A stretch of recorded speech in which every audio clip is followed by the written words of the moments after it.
L'anémie est une baisse anormale du taux d'hémoglobine dans le sang. Elle a plusieurs causes, mais la cause la plus fréquente, c'est la carence en fer.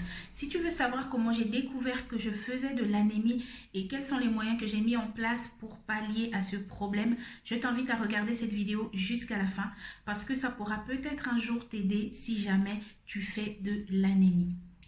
Bonjour à tous, bienvenue sur ma chaîne YouTube. Tu n'es pas encore abonné, je t'invite à le faire. Et surtout, active la cloche de notification.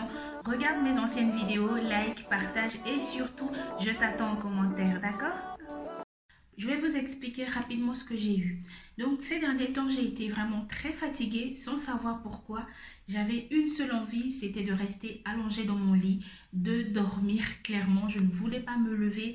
Le moindre effort semblait tellement difficile pour moi sans vraiment savoir ce qui se passait. Pour vous donner un exemple, quitter de la chambre à la salle de bain, j'étais vraiment fatiguée. J'ai eu également des essoufflements au moindre effort, même au repos. En fait, simplement quitter de ma chambre jusqu'à la cuisine, j'étais essoufflée, comme si que j'avais couru plusieurs kilomètres en fait. Donc clairement, je me suis dit ce n'est pas normal, ce n'est pas dû à mon poids parce qu'évidemment, je n'ai jamais eu ce souci-là et que je suis dans une démarche de perte de poids, donc ça n'a pas de sens. Mais j'ai pris tout de suite rendez-vous avec mon médecin pour essayer vraiment de savoir ce qui n'allait pas parce que clairement, être fatigué à ce point-là, être essoufflé en faisant 2-3 pas, pour moi, c'était juste pas possible. Arrivé chez le médecin, on m'a fait des analyses et le résultat ne s'est pas fait attendre, c'est tombé tout de suite. Donc j'avais dans un premier temps une baisse de tension. Donc ma tension était à 10, sachant que ma tension normale aussi souvent entre 12 et 13. Donc là, clairement, il y avait une légère baisse. Et ce n'est pas tout, on m'a trouvé également avec de l'anémie, mais principalement de la carence en fer. Donc le médecin m'a demandé si je faisais un régime drastique, vu que souvent à l'approche de l'été, les femmes font un peu toutes sortes de régimes pour pouvoir entrer dans leur petit bikini. Mais clairement, ce n'est pas dans mes objectifs actuels. Donc je lui dis que je ne faisais pas de régime, mais que effectivement, ces derniers temps, je mangeais vraiment très mal. Je n'ai pas mangé beaucoup de fruits ces 3 dernières semaines, à part la pastèque. Les légumes, je n'ai pas beaucoup varié. C'est vrai que c'était principalement haricots verts. Et en termes de viande, c'était poulet et dinde. Mais vraiment, j'ai fait n'importe quoi. Je me suis mal alimentée.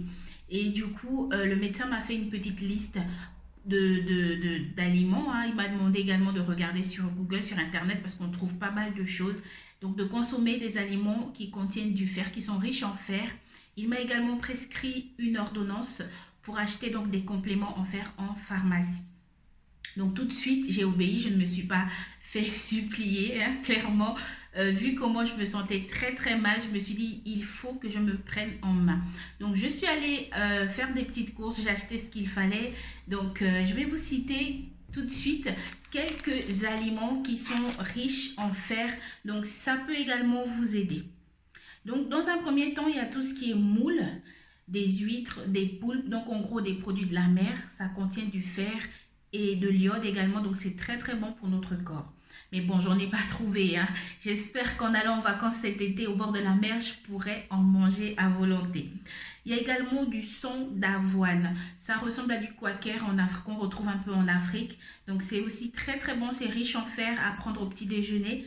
Et ça contient également de la vitamine B, donc le son d'avoine, c'est vraiment nickel. Ça vous apporte plein de nutriments. Pour les graines, il y a tout ce qui est pistache, des amandes, du quinoa, pour ceux qui aiment les graines. Donc c'est très très bon également. On retrouve également des épinards. Mais pour les épinards, je vous conseille vivement de prendre des épinards en feuilles et pas en boîte. Parce qu'en boîte, parfois, il peut avoir des conservateurs. Donc privilégiez quand même les épinards en feuilles. Il y a également des lentilles, des brocolis, des haricots rouges, des haricots blancs, des dattes séchées. C'est très très bon, mais j'en ai pas trouvé. Donc je vais essayer d'aller au Leclerc ce week-end pour en trouver. Et du chocolat noir, c'est également très très bon lorsqu'on a des carences en fer. Je dis bien chocolat noir, pas du chocolat blanc. Du chocolat noir, c'est très très riche en fer. Donc là, moi j'ai fait des petites courses. J'ai acheté donc mes petites amandes. J'en mange 10 le matin, donc au petit déjeuner. et j'en mange 10 autres tout au long de la journée. Le but, ce n'est pas d'en prendre non plus des quantités énormes parce que les amandes, c'est déjà très très bourratif. Donc 20 par jour, c'est largement suffisant. J'ai également pris du bissap, donc de la fleur d'hibiscus séchée. J'ai mélangé avec du gingembre, donc j'ai fait ma petite boisson que voilà. Donc c'est très très bon, j'en bois de temps en temps tout au long de la journée. Bien évidemment, je n'oublie pas de l'eau parce que de l'eau c'est plus important encore que tout. Mais déjà, au bout de quelques jours, je me sens un petit peu mieux. Il y a quand même encore un peu l'essoufflement qui est présent. Mais déjà au niveau de la fatigue, ça va, je ressens un petit peu d'énergie, je me sens un peu plus boostée. Donc je me dis, bon, ça marche et je vais peut-être aller chercher des compléments en pharmacie. Mais bon, je vais déjà voir comment ça avance avec tout ça. Si déjà j'arrive à me sentir mieux, j'arrêterai et j'irai faire des examens pour vérifier si tout est remonté. Donc pour vraiment vous alerter, hein, pour savoir si vous faites de l'anémie, si vous êtes fatigué, si vous êtes pâle, irritable pour un rien, donc vous vous énervez pour un rien, l'essoufflement au moindre effort et même essoufflement au repos, ça doit vraiment vous alerter. Des palpitations, des vertiges, donc cette sensation de tête qui tourne lorsque vous descendez du lit ou lorsque vous vous mettez debout.